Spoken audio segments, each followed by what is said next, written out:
네, 안녕하세요. 체스입니다. 오늘 해드릴 종목 분석은 제우스라는 종목입니다. 원래 제가 보통 종목 분석은 글로써 좀 많이 남겨드리는데 제 거 글을 훔쳐가는 사기꾼들이 너무 많아가지고 제우스 같은 경우는 제가 영상으로 남겨드릴게요. 자, 일단 해당 종목이 어느 정도 시점에서 매수를 하면 좋고 또 어느 정도 기술적 반등을 노려야 할지 또 어디 이탈하면 그때는 좀 손절을 해야 하는지 이런 거 좀 포괄적으로 남겨드릴 테니까 보고 투자에 참고하시면 될 것 같습니다. 자, 일단 제우스라는 기업은 반도체 섹터에 묶여서 움직이는 종목이죠. 반도체 세정 장비 이거가 주요 매출 구성원이고요. 또 주요 고객처는 SK 하이닉스가 있습니다. 뭐 로봇 관련 이슈도 있고 뭐 디스플레이 이쪽 테마에도 좀 발을 담그고 있기는 하지만 최근에 이 종목이 강한 상승세를 보여줬을 때는 반도체를 가지고 움직인 만큼 일단 반도체 섹터에 힘이 들어왔을 때 해당 종목도 올라갈 수 있다라는 걸 염두하시고 투자를 하시면 될 것 같아요. 일단은 종목을 분석하기 전에 항상 여러분들이 이제 차트를 보거나 이슈를 보고 주로 매매를 하시는데 이 종목이 어떤 식으로 흘러왔는지 이 종목의 좀 히스토리 역사를 알 필요가 있어요. 자, 제우스 같은 경우는 7월달, 자 7월 국내 시장 어땠죠? 에코프로 및 몇몇 우량주들, 몇몇 종목들이 시장의 돈을 다 긁어 모으면서 시장 지수는 올라가는데 되려 개별 종목들에선 자금이 이탈해서 빠지는 7월달이 진짜 안 좋은 시장이었잖아요. 자 거기서 수혜를 받은 종목이에요. 그러니까 즉 비이상적인 수급 쏠림으로 특정 종목들 움직일 때 그때 수혜를 받던 종목이 제우스입니다. 그래서 차트를 보시면 아시겠지만 7월 들어서 36,000원을 기점으로 이 부근에서 횡보하다가 7월 달에 이렇게 멋진 상승폭을 보여줬었죠. 자, 그리고 8월 들어서 이제 에코프로 쪽이 좀 이제 힘이 빠지고 그런 수급 고임 시장이 풀려가면서 자, 다시 하락을 한 종목이에요. 자, 그러니까 어찌 보면 이때 매수하신 분들 입장에서는 지금 제우스 이유도 없이 빠지는 거 아니야? 이거는 좋은 거다라고 생각하실 수 있는데 애초에 이 올라간 현상이 좀 비정상적인 상승이었기 때문에 수급이 풀리면서 지금 어떻게 보면 원위치로 돌아왔다라고 보시면 될 것 같습니다. 자, 그러면 대부분 이 종목을 투자하고 있는 사람들의 평단가는 뭐 이런 데가 아닐 거예요. 보통 이런 데서 샀겠죠. 5만 원대 위에서 많이 샀을 거라 좀 추매를 했다라고 하더라도 제우스 투자하고 있는 사람들 평단가는 평균 5만 원 위일 가능성이 상당히 높습니다. 자, 이때 반등이 나온 것도 사실 여기 물렸던 사람들이 좀 추가 매수세를 보여주면서 좀 반등을 했다라고 보여지고요. 자, 이때 반등을 했을 때는 삼성전자가 굉장히 큰 폭으로 반도체 섹터 전체적으로 큰 폭으로 상승했던 시점이었죠. 자, 그러면서 제우스도 같이 올라가다가 자, 최근에 반도체가 좀 눌렸습니다. 그러면서 빠졌어요. 근데 유독 많이 빠졌네요. 자, 제우스는 앞부분에도 말씀드렸지만 SK하이닉스와 좀 밀접한 관계가 있는 주요 고객사가 SK하이닉스입니다. 그런데 화웨이 이번에 신제품에서 SK하이닉스에 램이 들어가 있다라는 뉴스가 나오면서 최근 SK하이닉스가 굉장히 많이 빠졌죠. 자, 혹시라도 미국이 화웨이를 제재하고 있는데 SK하이닉스가 화웨이 쪽으로 제품을 납품했다라고 하면 이거 SK하이닉스도 제재받을 수 있는 거 아니야? 이런 불안감 때문에 하이닉스랑 관련됐던 반도체 관련주들이 이날 굉장히 큰 폭으로 하락을 했어요. 지난주 금요일이죠. 거의 9% 가까이 빠졌는데 뭐 일단 SK하이닉스 쪽에서는 뭐 우리는 납품한 적 없다라고 발표를 했기 때문에 아마 뭐 다른 쪽으로 우회해서 제품을 받아서 넣은 거기 때문에 뭐 진짜 대형 악재다, SK하이닉스의 대형 악재다라고 보기보단 그냥 해프닝 정도로 보시면 될 것 같습니다. 결국 그 별거 아닌 해프닝으로 한 9% 가까운 큰 낙폭을 보였으니 그게 해프닝으로 끝나면 다시 빠르게 회복을 하는 게 정상인데 얘는 왜 회복을 못할까? 아무래도 그런 거죠. 지금 반도체 쪽 전체적으로 힘이 없는 상황에서 갑자기 얘 혼자 올라갈 이유가 없는 거예요. 그러다 보니 게다가 추가적으로 이번 주 이제 수요일, 목요일 뭐 소비자 생산자 물가지수 중요 경제 지표들이 발표되죠. 이거 따라서 시장이 어떻게 흘러갈지도 모르겠고 또 이번 주 목요일 날은 우리나라 선물 옵션 만기일입니다. 내마녀의 날로서 1년에 딱 4번 있는 날이에요. 보통 이렇게 파생 상품 만기일에는 우량주를 가지고 지수 장난질을 좀 많이 칩니다. 그러다 보니 우량주 쪽은 그 만기일이 껴있는 주에는 좀 매수세가 잘 들어오지 않아요.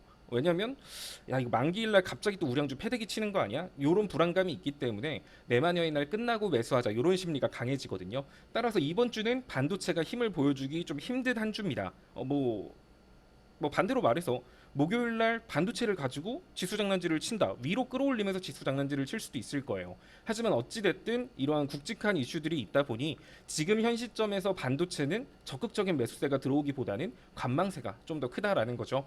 그러니까 지금 제우스가 이게 해프닝이라고 하더라도 이 낙폭을 빨리 회복하지 못하는 거예요. 하지만 이러한 굵직한 이슈들이 지나가고 반도체 쪽이 다시 삼성전자가 좀 힘을 보여주면 제우스도 지난 금요일 정도의 낙폭은 빠르게 회복할 수 있을 거라고 보고 있습니다. 사실 4만 1,000원 정도까지의 상승은 별로 어렵지 않아 보여요. 그러면 현가 대비해서 기대 수익률이 한 7에서 9% 정도 나오게 되거든요. 그래서 일단 단기 목표가는 한 4만 1,000원 정도 보시면 될 것 같고요. 뭐 여기 가면은 그다음부터 못 올라간다 이런 건 아닙니다. 하지만 이 정도 한 4만 1,000원까지 상승은 크게 문제 없다라고 보여지고요. 자, 결국에는 지금 여기 물려 있는 사람들이 입장에서는 지금 이 종목이 나빠서 빠진 것도 아니고 뭐 그런데 그리고 뭐 재료가 없는 것도 아니에요. 로봇도 있고 뭐 되게 많은데 이렇게 빠졌으니 이 물려 있는 사람들의 마음은 아, 손절해야겠다라는 마음일까요? 지금 손실이 20% 넘었는데 아마 손절이 아니라 악재 때문에 빠진 것도 아니다. 그러니까 추매하자 하면서 추매 대기를 하고 있는 물량이 생각보다 많을 겁니다. 자, 추매를 한다라는 건 매수세가 들어온다는 거고요. 그에 따른 기술적 반등이 추가적으로 나올 수 있음을 의미합니다. 하지만 과거처럼 전고점을 뚫는 상승이 한 번에 나올까? 이 종목이 나쁜 종목 아니에요. 길게 봤을 때 좋은 종목인 맞지만 이번에 만약에 반도체가 박스권 상단까지 지수를 견인한다고 하더라도 제우스가 과거 고점을 뚫을 가능성보다는 이때 물린 사람들이 이제 본전 오면 팔려고 할 거 아니야. 마이너스 20% 받는데 이제 그 사람들의 매도세가 나오면서 고점을 갱신하기보다는 이제 일정 수준의 기술적 반등 이후 횡보를 보여줄 가능성이 높기 때문에 이 부분 좀 생각하시면서 자, 그러면 지금 해당 종목의 주요 지지선은 121선입니다. 항상 121선 부근에서 좀 반등이 나왔고요. 자, 그럼 그 자리가 현가 대비해서 한 아래로 마이너스 한 5% 정도 수준이거든요. 36,000원 부근. 자, 36,000원 부근은 어떤 자리냐면 과거 7월달 수급 쏠림으로 제우스가 급등하기 전 가격대 횡보 구간대가 딱 이 자리예요. 121선. 36,000원 정도 부근이라는 거죠. 따라서 이때 제우스로 재미를 봤던 사람들 입장에서도 과거 내가 이때 샀더니 36,000원에서 샀는데 55,000원, 막 57,000원까지 갔었어. 근데 다시 36,000원 왔네. 그러면 이때 재미를 봤던 사람들도 다시 재매수할 수 있겠죠. 자, 이평선상 지지선도 있고 과거 급등 전 횡보 구간이 36,000원인 만큼 해당 종목은 36,000원 부근에서 딱 36,000원까지 찍을지 뭐 36,500원까지 갈지 아니면 당장 갈지는 모르겠지만 대충 이 부분이 강한 반등, 매수세가 들어올 수 있는 자리라는 거죠. 자, 그래서 해당 종목 같은 경우는 한 38,000원에서 36,000원 정도 사이가 분할 매수 타점이다라고 보시면 될 것 같고요. 자, 그러면은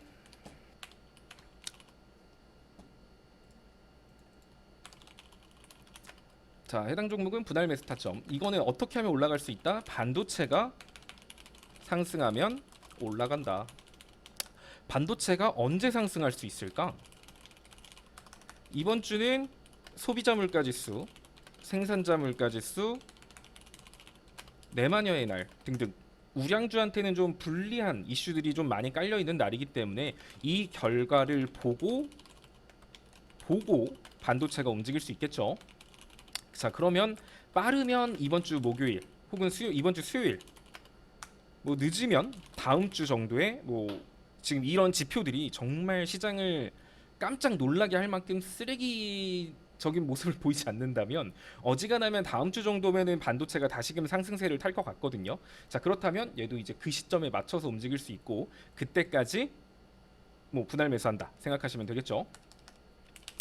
자, 그리고 그럼 지지선 부근 36,000원이 강한 지지선이 존재하고 과거 급등 전 횡보 자리이기 때문에 얘를 매수한다라고 치면 36,000원에서 38,000원 부근에서 매수를 진행하시면 될 것 같습니다.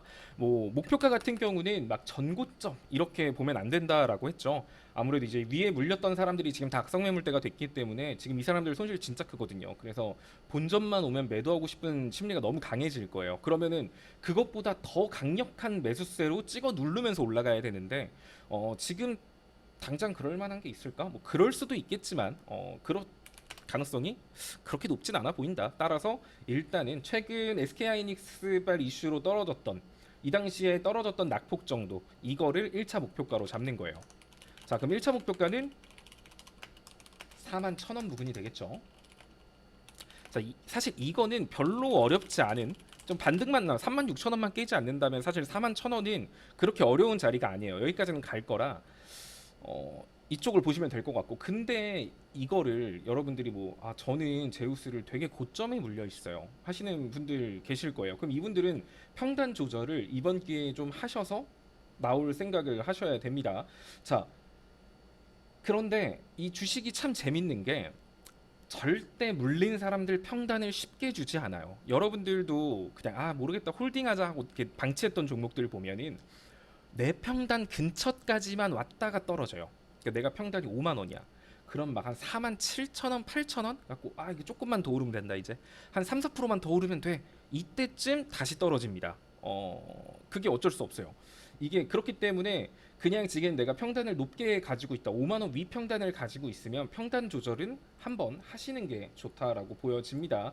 일단 이 종목 같은 경우는 이제 제가 시장 지수가 박스권으로 움직일 수 있어요라고 말을 했다라는 건 주요 우량 섹터도 박스권을 그을 가능성이 높다라는 거거든요. 시장 지수가 박스권으로 움직이는데 뭐 반도체 혼자 계속 올라가진 않을 거예요. 만약에 반도체가 계속 우상향을 보여준다면 시장도 당연히 우상향을 보여주겠죠. 하지만 지금 당장 시장이 우상향할 이유가 없고 횡보 구간이기 때문에 반도체도 박스권을 그을 수 있을 겁니다. 그럼 지금 만약에 얘가 여기 36,000원을 이탈하지 않는다면 제우스 같은 경우도 박스권 하단부가 36,000원으로 형성될 가능성이 높다라는 거고요. 박스권 상단은 일전 고점 부근인 45,000원 부근으로 형성될 가능성이 높습니다. 자, 그러니까 얘는 이제 앞으로 이런 식으로 계속 36,000원까지 빠졌다가 또한 44,000원 뭐 이렇게 45,000원 부근까지 갔다가 다시 빠졌다가 이렇게 횡보 기간을 걸쳐서 벌어졌던 장기 이평선들을 수렴하고 그 다음에 시장이 다시금 우상향할 때 시장이 박스권 상단 뭐 2650선을 뚫고 뭐 2700, 2800까지 갈 때 그때 얘도 따라서 우상향할 가능성이 높다라는 거겠죠. 따라서 이 2차 목표가 같은 경우는 일단은 최근 반도체가 찍고 밀렸던 45,000원 정도를 2차 목표가로 보시면 될 것 같아요. 그러면 지금 위에 물려 계신 분들은 최대한 45,000원 아래로 평단가를 맞추려고 노력은 하셔야 돼요. 근데 제가 이미 비중이 너무 많아가지고 이거 도저히 제가 이거 45,000원으로 평단은 못 맞출 것 같아요 하시는 분들 있잖아요. 그러면 그분들은 그냥 본인 평단을 계속 기다릴 게 아니라 일단은 45,000원이 박스권 상단이 되면서 얘가 횡보할 가능성이 높기 때문에 뚫고 올라갈 수도 있겠지만 그렇기 때문에 45,000원 부분이 오면 본인이 지금 비록 손실이 10%야 지금. 근데 지금 내가 이거 비중이 너무 커. 추미할 여력도 없어. 그래도 내가 갖고 있는 수량이 뭐 10%, 15%라도 일단은 손절을 하는 게 맞아요. 뚫고 올라갔어. 그러면은 10%, 15% 손절한 그 물량은 좀 아깝겠지만 남은 물량, 가지고 있는 남은 85%, 90% 물량 가지고 잘 끌고 가면 되는 거고. 근데 여기서 팔았는데 10%, 15% 팔았는데 얘가 역시나 45,000원 못 뚫고 다시 밀리네. 그럼 박스권 하단부 부근에서 다시 팔았던 물량을 잡는 거예요. 그런 식으로 하면은 평단가가 계속 조절이 됩니다. 어찌 보면은 손절이라고 생각할 수 있어도 내가 45,000원에서 10주를 팔고 예를 들어 37,000원에서 10주를 다시 샀어요. 그럼 과연 그게 손해일까? 아닙니다. 그러니까 그런 식으로 구간 대응을 추매할 여력이 없으신 분들은 그런 식으로 박스권 하단 상단 잡고 구간 대응은 하시면 좋습니다. 따라서 목표가는 한 45,000원, 1차 목표가는 한 41,000원, 41,100원, 200원 정도 잡으시면 될 것 같고 2차 목표가는 한 45,000원 부근으로 잡으세요. 그리고 평단 높으신 분들은 웬만하면 45,000원 부근으로 맞추면 좋겠지만 내가 이 평단으로 맞춤으로 인해서 제우스가 너무 비중이 커질 것 같은 거야. 그럼 내가 아무것도 못 하잖아요. 얘 안 가면. 그렇게 비중이 너무 큰 분들은 무리해서 추매할 생각하지 마시고 차라리 45,000원 왔을 때 손실이어도 일부 좀 털어내고 밀리면 내가 그 수량 다시 잡는다. 이런 식으로 대응하시면 회사 자체는 괜찮은 종목이고요. 재무도 괜찮아요. 가지고 있는 유보율도 많아서 뭐 상황에 따라서는 정말 그 또 무증 이슈 이걸로도 묶일 수 있을 만큼 재무가 괜찮은 회사거든요. 게다가 최근에 이제 또 로봇에 관련된 테마도 이제 묻고 있는 만큼 좀 중장기적인 관점으로 봤을 땐 좋은 게 맞아요. 하지만 뭐 주식이 우리가 뭐 3년 뒤, 5년 뒤 보는 게 아니잖아요. 중간중간 수익 줄 때 먹고 좀 밀리면 다시 사고 하면 수입을 극대화시킬 수 있으니까 그런 식으로 대응하시면 좋을 것 같습니다. 자, 그런데 36,000원을 깬 거야, 얘가 만약에. 36,000원을 깨면 안 되는 자리예요. 121선은 절대 깨면 안 되는 자리인데 절대 깨면 안 되는 자리가 깨져버렸네. 자, 그러면 이때부터는 그냥 마냥 홀딩하시면 안 돼요. 아마 지금 신규 진입하신 분들은 뭐 제가 말한 대로 36,000원에서 38,000원 사이를 분할 매수했으면 솔직히 이 자리 깨진다라고 해도 손실이 뭐 5%도 안 될 거예요. 뭐 마이너스 4%, 뭐 3, 4%요 정도밖에 안 되겠죠. 이제 그런 분들 같은 경우는 최소한 가진 수량의 절반 정도는 손절을 하고 아래 구간을 다시 보거나 아니면 손절을 하고 추후에 다시 복수를 노린다라는 생각으로 보시면 좋을 것 같습니다. 자, 이 종목 같은 경우가 36,000원을 깬다는 거는 자, 지금 얘 볼린저 밴드 얘가 지금 제우스 평소에 움직였던 이게 지금 주봉이거든요. 주봉 차트를 보면 보통 61선, 241선을 만나는 경우는 거의 없고 61선과 121선을 지지 삼아서 왔다 갔다 반복을 해왔어요. 올라갔다가도 121선 만나러 다시 떨어졌죠. 올라갔다가도 61, 121선 만나러 떨어졌고 올라갔다가 떨어졌고 자 그러면 이번에 36,000원 이탈하면 어떻게 될까요? 다시 한 번 더 61선이나 121선을 만나러 추가적인 하락이 나올 수도 있다라는 거예요. 자 그러면은 36,000원에서 지금 이 자리 얼마죠? 거의 3만원대예요. 36,000원에서 깨졌는데 내가 그냥 손 놓고 있었다? 아무 대응도 안 했다? 그러면 그 시점으로부터 추가적으로 15%에서 16% 떨어질 수 있고요. 만약에 121선까지 빠진다? 그러면 거기서 추가로 또한 10% 빠지는 거예요.